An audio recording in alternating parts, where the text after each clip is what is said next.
Thinking about the moral justification of war goes back a long way in Western civilization, certainly as far as the ancient Romans, if not before them to the ancient Greeks.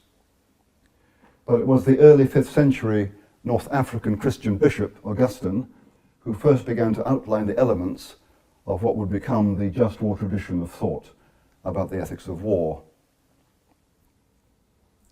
It's often thought that Christianity was originally pacifist. Certainly the Gospels contain material that can be read in that direction, not least Jesus' refusal of violent force in his own defense against arrest and judicial murder. When one of the disciples motioned to defend him in the Garden of Gethsemane, Jesus rebuked him, saying, "Put your sword back into its place, for all who take the sword will perish by the sword."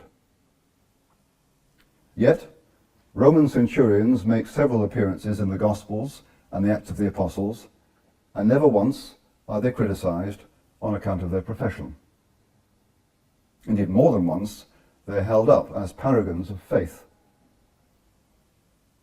Nonetheless, in the early Christian church around the year 200 AD, the theologian Tertullian condemned any participation in the Roman military as unchristian. Yet, Christians were in fact participating. It seems then that at least from the end of the 2nd century, Christian opinion and practice was divided over the use of violence, and that this division reflects an ambivalence in the New Testament itself.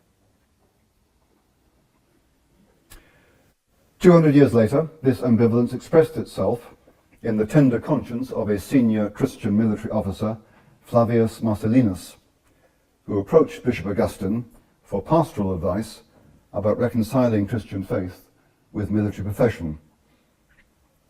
Augustine's response was to make a crucial distinction between an act itself on the one hand and its motive and intention on the other.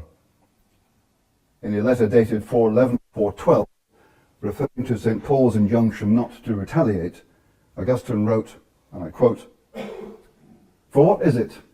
For what does it mean? Not to return evil for evil, except to shrink from a passion for revenge. For people are often to be helped against their will by being punished with a sort of kind harshness."